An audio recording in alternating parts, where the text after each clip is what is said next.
interesting, doesn't it? Hi guys, Riyaz here from Blades and Triggers, and welcome back.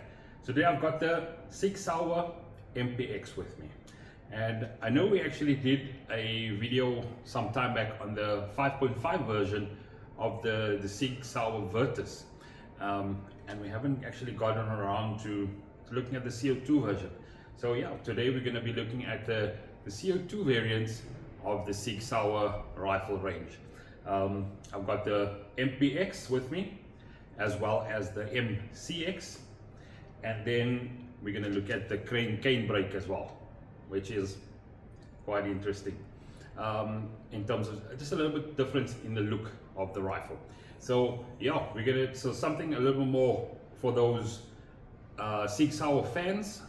If you are a Sig Sauer fan, I know there's quite a bit of the actual rifles are fantastic, but yeah, let's take a look at the CO2 version of the Sig Sauer range in the CO2 and CO2 airgun range.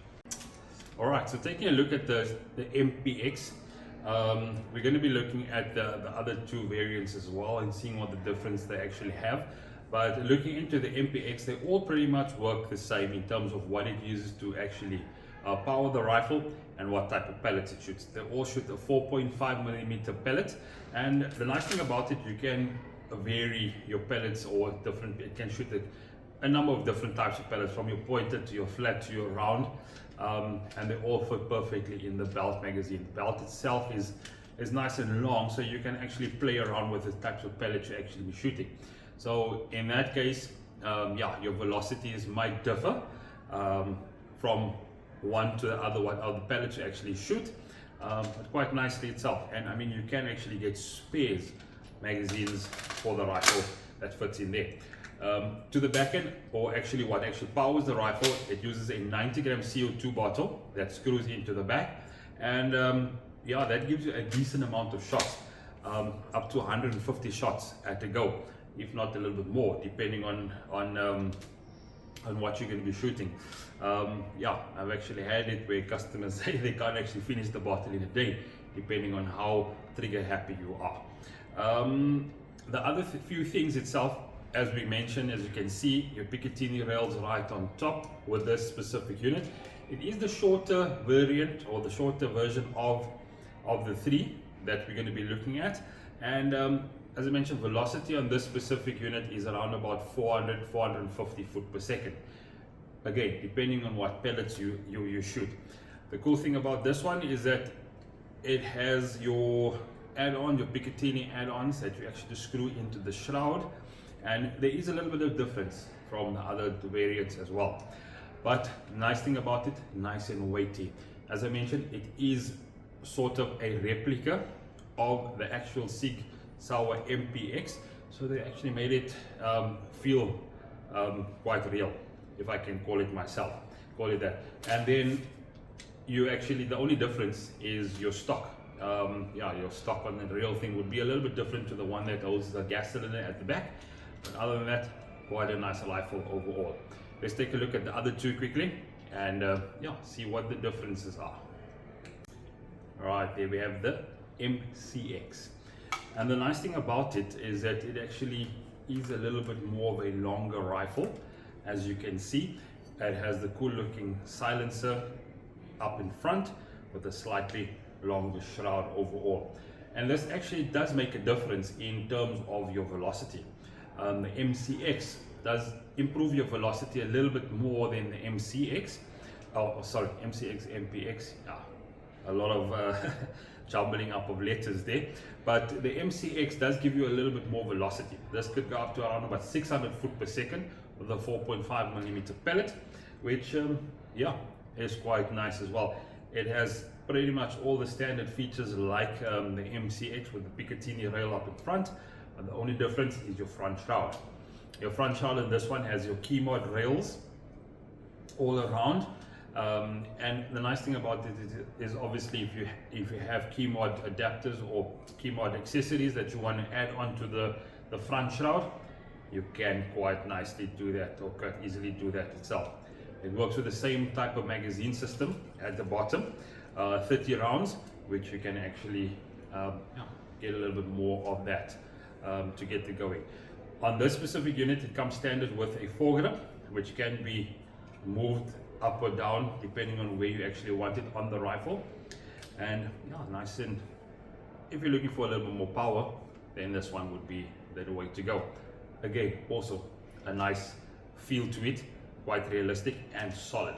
All right, so last but not least, we're looking at the MPX Canebrake, and as you can see, a lot more nicer looking versus the other two. I mean, you got your two-tone color, and they have actually changed things up slightly in terms of the look wise, but in terms of the functionality and the way it actually works, it's pretty much identical. But a few of the main differences are up in front. On this specific unit, it has M-LOK railing system, so obviously a little bit more newer in terms of accessory wise. A lot of guys have moved on from Keymo to M-LOK, so in this case your M-LOK would obviously be able to you'll be able to use the M-LOK, all your M-LOK accessories on this rifle as well. A little bit shorter, it's not as long as the actual MPX that we looked at before, but other than that, quite a nice rifle. It actually has around about the same velocity, 600 foot per second, as the MPX, the actual MPX. So you're getting everything in it, but just a slightly smaller, compact rifle. And I must say, the feel, the look is nice and realistic. So for those Sig Sauer Airgun enthusiasts, these are definitely something to look at. The only thing that obviously doesn't really look the same is your stock compared to the real thing, but other than that, they are identical to the real thing. And the nice thing about it, I mean, you can obviously use these units for training, for training in your backyard. They're not extremely loud versus your other air rifles or guns for that matter, but they actually help in that regard. I mean, you can use your sights or just basically get to shoot a couple of targets as well, which definitely will make a difference in your actual or gun shooting as well. Right, there we have it, all three of them nicely lined up, and you can actually see the difference, or the noticeable difference between the three, and the mainly on the fore end of the rifles, the MPX, which is the shorter version with the Keymo, with the Picatinny rails included, as well as your MPX at the bottom with the Keymo rails, and then your Canebrake, to me, which is the nicer looking version, or a little bit more modern, with the M-LOK rails on the top end. And yeah, they all work with a 90 gram CO2 bottle, as well as shooting your 4.5 millimeter pellets. Yeah. All right, there we have it, guys.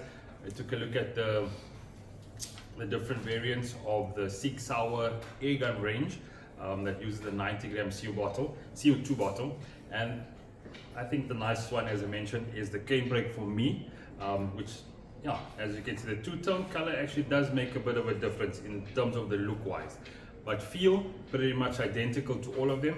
And yeah, the specific unit, the power wise, it does also give a decent amount of velocity, pretty much one of the higher versions of, or higher variant of all three as well.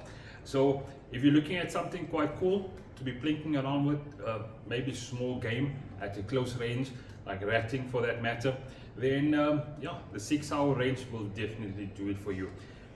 They're a cool looking rifle, as well as they do have some purpose behind it, if you can look at it that way. That was Sig Sauer MPX, as well as the MPX range, and that you can find at any BNT store nationwide. Alternatively, shop online at bntonline.co.za. I'll see you on the next one.